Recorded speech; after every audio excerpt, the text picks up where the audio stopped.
I came to know the Lord early in my life, but didn't really begin to understand the Lord and His call in my life until I began to listen to Him more intentionally. I would say I began to hear from the Lord in my life when I began to intentionally be in the Word every week and seek Him. As a young adult, and shortly after getting married, I began to come to fuller understanding of what it meant to be a follower of Jesus and how I could use my life to live that out. Because early on, we started hosting a Bible study out of our house just because we were asked to, not really because we had a desire or a thought about that, but we were asked to and we were willing. And it turned into just week after week being in the Word to try to be a little bit prepared, and that was a very transforming start of my life.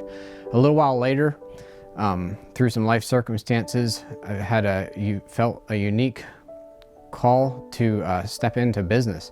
And this was a hard thing in and of itself because I never really felt like business was something to pursue, but the Lord laid that on my heart at that time, and we ended up taking that step. And for us, it was a step of faith in that season. And in doing that, I was able to learn how to care for people well. I had a desire to live out my life for Jesus in what I was doing, so I was able to learn how to care for people well while providing a service for them, and learned a lot about leading others and working with God's favorite creation, His people.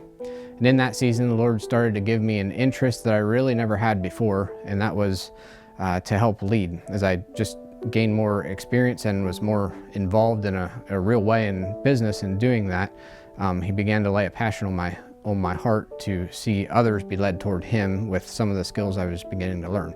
So the longer it went, the more of a desire He put in me to see Him be glorified by leading well, but most importantly, do what I could to help others lead well for the Lord. So several years ago now, He opened a door to get involved here at the church. And it was, I kind of laugh at it looking back, because it was one thing that I always vowed early on as I grew up in the church that I would never want to do, and that was the chairman of the church.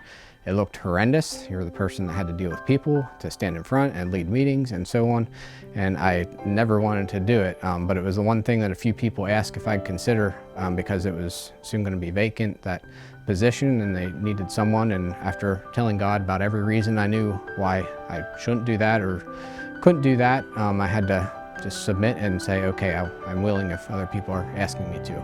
Eventually, in seeing some of the unique needs for the church, I ended up coming on full-time a few years later, with my primary focus on helping the church and its leaders execute what the Lord is leading us in.